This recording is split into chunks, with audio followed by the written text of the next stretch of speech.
శివ మూవీతో దర్శకుడు రామ్ గోపాల్ వర్మ ప్రతిభకు నాగార్జునలోని సరికొత్త నటుడికి ఇది ఒక వేదికగా నిలిచింది. ముఖ్యంగా కాలేజీ రాజకీయాలు, గ్యాంగ్ వార్లను, వాస్తవికతను దగ్గరగా చూపించిన విధానం ప్రేక్షకుల్ని కట్టిపడేసింది.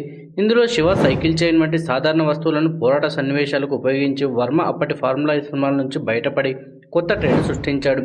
అన్నపూర్ణ స్టూడియోస్ బ్యానర్పై వచ్చిన ఈ సినిమా అప్పటి వరకు తెలుగు ప్రేక్షకులకు తెలియని ఒక కొత్త తరహా కథాంశాన్ని, టేకింగ్ను పరిచయం చేసింది. ఈ సినిమా విడుదలైన తర్వాత తెలుగు సినీ పరిశ్రమలో కథల ఎంపిక, దర్శకత్వ శైలిలో గణనీయమైన మార్పు వచ్చింది.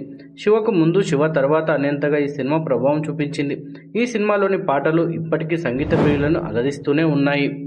ఈ సందర్భంగా టాలీవుడ్ స్టార్ డైరెక్టర్స్, హీరోలు శివ మూవీపై ప్రశంసలు కురిపించారు. తెలుగు సినిమా గతిని మార్చేసిన సినిమా శివ అంటూ పలువురు స్టార్స్ కామెంట్ చేశారు. ఇప్పుడు ఈ ఐకానిక్ మూవీ రీ రిలీజ్ కోసం అభిమానులు ఎంతగానో ఎదురు చూస్తున్నారు.